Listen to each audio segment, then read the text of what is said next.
Hello friends, அனைவருக்கும் வணக்கம். Okay friends, UPSC civil service எக்ஸாமினேஷன்ஸோட ஸ்கீம் பற்றி தான் இந்த வீடியோவில் ரொம்ப சுருக்கமாக பார்க்க போகிறோம். இந்த எக்ஸாமில் மொத்தம் 3 ஸ்டேஜ் இருக்குது. முதல் ஸ்டேஜ் ப்ரிலிமினரி எக்ஸாம், ரெண்டாவது ஸ்டேஜ் மெயின் எக்ஸாம், அடுத்த ஸ்டேஜ் இன்டர்வியூ. இப்போ ப்ரிலிமினரி எக்ஸாமில் 2 பேப்பர் இருக்குது. அதில் ஒரு பேப்பர் ஜென்ரல் ஸ்டடீஸ், இன்னொரு பேப்பர் ஆப்டிடியூட் பேப்பர். இந்த ஆப்டிடியூட் பேப்பர் அப்படிங்கிறது குவாலிஃபையிங் நேச்சர். இந்த கொஸ்டின் பேப்பரில் எல்லாமே கணிதம் சார்ந்த அல்லது கணிதத்தை அடிப்படையாக கொண்ட அறிவுத்திறன் வாய்ந்த கேள்விகள் தான் இருக்கும். ஒரு கேண்டிடேட்டோட அறிவுத்திறனை செக் பண்ணுறதுக்கு தான் இந்த தேர்வு.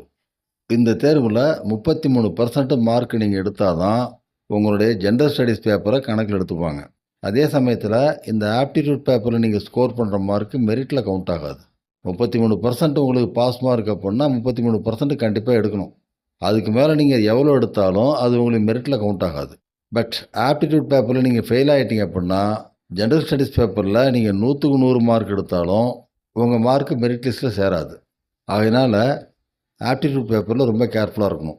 இந்த பேப்பரை சிசாட் அப்படின்னு கூட சொல்லுவாங்க, அதாவது சிவில் சர்வீசஸ் ஆப்டிடியூட் டெஸ்ட். பொதுவாகவே உங்களுக்கு குவாலிஃபைங் நேச்சர் பின்னாடி அதில் கொஞ்சம் ரிஸ்க் இருக்குது. காரணம், அது இல்லாமல் நீங்கள் அடுத்த ஸ்டேஜுக்கு போக முடியாது. இந்த ப்ரிலிமினரி எக்ஸாம் நீங்கள் கிளியர் பண்ணால் தான் மெயின் எக்ஸாம் போகலாம். இப்போ ப்ரிலிமினரி எக்ஸாம் கிளியர் பண்ணணும் அப்படிங்கிறப்ப ஆப்டை நீங்கள் குவாலிஃபை பண்ணணும். அடுத்தது ஜென்ரல் ஸ்டடீஸில் வாங்குகிற மார்க்கை பொறுத்து தான் உங்களுக்கு மெரிட்டை ஃபிக்ஸ் பண்ணுவாங்க. இதில் என்ன இப்போ டிஃப்ரென்ஸ் அப்படின்னாக்கா, ஆப்ட் பேப்பரை பொறுத்த வரைக்கும் நீங்கள் உங்கள் திறமையால் பாஸ் பண்ணி ஆகணும். ஒவ்வொருத்தரும் அவங்க திறமையால் பாஸ் பண்ணி ஆகணும். இதில் மற்றவங்களோட கம்பேர் பண்ணுறது எதுவுமே இல்லை. ஆனால் ஜென்ரல் ஸ்டடீஸ் பேப்பரை பொறுத்த வரைக்கும் எவ்வளோ பேர் தேர்வு எழுதுகிறாங்களோ அவ்வளோ பேருடைய திறமையை ஒப்பிட்டு பார்த்து தான் உங்களுக்கு ரிசல்ட்டு மெரிட்டை ஃபிக்ஸ் பண்ணுவாங்க. இப்போ 500 வேக்கன்சி இருக்கிற இடத்துல 400 பேர் தான் அப்ளை பண்ணிருக்காங்க, 300 பேர் தான் பரீட்சை எழுதுகிறாங்க அப்படின்னா அப்போ இந்த 300 பேருமே செலக்டட் தானே. அந்த மாதிரி தான் அது. அதே சமயத்தில் 500 வேக்கன்சி இருக்கிற இடத்துல 5 லட்சம் பேர் எழுதுனாங்கன்னாக்கா போட்டி ஜாஸ்தியாக இருக்கும். அப்படி தான் அது. ஸோ ஜென்ரல் ஸ்டடீஸை பொறுத்த வரைக்கும் எந்த ஒரு தனிநபரும் அவங்க திறமையை மட்டும் நம்பி போக முடியாது. அவங்க கூட தேர்வு எழுதுகிற மற்றவங்க திறமையோடு ஒப்பிட்டு பார்த்து தான் அவங்க திறமையை மதிப்பிடணும்.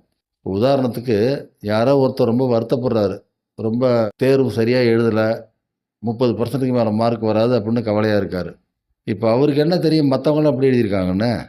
சம்டைம்ஸ் இந்த 30% மார்க்கே முதல் மார்க்காக இருந்து போச்சுனாக்கா இவங்க கூட தேர்வு எழுதின மற்ற எல்லாருமே 30% கம்மியாக ஸ்கோர் பண்ணாங்கன்னா அப்போ இந்த இடத்துல இந்த ஒப்பீடு வந்துடுது. அதே போல் ஒருத்தர் 97% மார்க் வாங்குற மாதிரி எழுதியிருக்காரு, அவர் ரொம்ப சந்தோஷமாக இருப்பார். பிரமாதமாக எழுதியிருக்கோம், 97% குறையாம மார்க் வரும், ஸோ கிளியர் ஆகிடும் அப்படின்னு நினச்சிட்டு இருப்பார். பட் அவர் கூட தேர்வு எழுதின அத்தனை பேருமே மோர் தென் 97% ஸ்கோர் பண்ணியிருந்தாங்கன்னா அப்போ இவர் நிலைமை என்ன ஆகுறது? இதுதான் இந்த மெரிட் பேசிஸ்ன்னு வரும்பொழுது இருக்கக்கூடிய கம்பேரிசன். அதனால் ஜென்ரல் ஸ்டடீஸை பொறுத்த வரைக்கும் நிறைய படிக்கணும், நிறைய படிங்க. சிறுக சிறுக படிச்சுக்கிட்டே இருங்க. படிக்கிறதுல ஒரு நாளும் கேப் விடாதீங்க. என்றைக்குமே தொய்வு இருக்க வேண்டாம். அதில் முழு ஈடுபாட்டோட முழு அக்கறையோடு படிங்க. உங்கள் விருப்பத்தை நீங்களாக ப்ரொமோட் பண்ணீங்க. இதுக்காக வெளியே இருந்து யாரும் உங்களை சும்மா டெய்லி மோட்டிவேட் பண்ணணும், டெய்லி உங்களை என்கரேஜ் பண்ண அதெல்லாம் எதிர்பார்க்காதீங்க. உங்களுக்கு நீங்கள் தான் மோட்டிவேட்டர். உங்களை நீங்கள் தான் என்கரேஜ் பண்ணிக்கணும். உட்காந்து படிங்க, உங்கள் எதிர்காலம் அவ்வளோதானே. இப்போ இந்த ப்ரிலிமினரியில் நீங்கள் வாங்குகிற மதிப்பெண்கள் எதுவுமே மெயின் எக்ஸாமோட மெரிட்டுக்கு கவுண்ட் ஆகாது. அடுத்து நீங்கள் மெயின் எக்ஸாம்னு போகிறப்ப இந்த ப்ரிலிமினரி எக்ஸாம் பாஸ் பண்ணால் மட்டும்தான் நீங்கள் மெயின் எக்ஸாம் போகலாம். இப்போ மெயின் எக்ஸாமில் 9 பேப்பர் இருக்குது. அந்த 9 பேப்பரில் 2 பேப்பர் குவாலிஃபைங் நேச்சர், அந்த 2மே லாங்குவேஜ் பேப்பர். அதில் ஒரு பேப்பர் இங்கிலீஷு, அது அத்தனை பேரும் கம்பல்சரியாக எழுதி ஆகணும். இது இல்லாமல் இன்னும் ஒன்று, நம்ம அங்கீகரிக்கப்பட்ட மொழியிலிருந்து ஏதாவது ஒன்று. இப்போ நம்மளை பொறுத்தவரையும் தமிழ்நாட்டுக்காரங்க தமிழ் சூஸ் பண்ணிப்போம். நம்மளோட இந்திய அரசியல் சாசனத்தில் 8வது அட்டவணையில் என்னென்ன மொழிகள்லாம் கொடுத்துருக்காங்களோ அதெல்லாம் நமக்கு அங்கீகரிக்கப்பட்ட மொழிகள். அந்த அங்கீகரிக்கப்பட்ட மொழிகள் ஒரு மொழியை தேர்வு செஞ்சு நாம் எக்ஸாம் எழுதணும். இப்போ இந்த 2 பேப்பர்ஸுக்குமே ஒரு பேப்பருக்கு 300 மார்க்கு. 300 மார்க்குக்கு நீங்கள் 75 மார்க் எடுக்கணும். அப்போ தான் மற்ற 7 பேப்பருக்கான மார்க்கை கவுண்ட் பண்ணிப்பாங்க.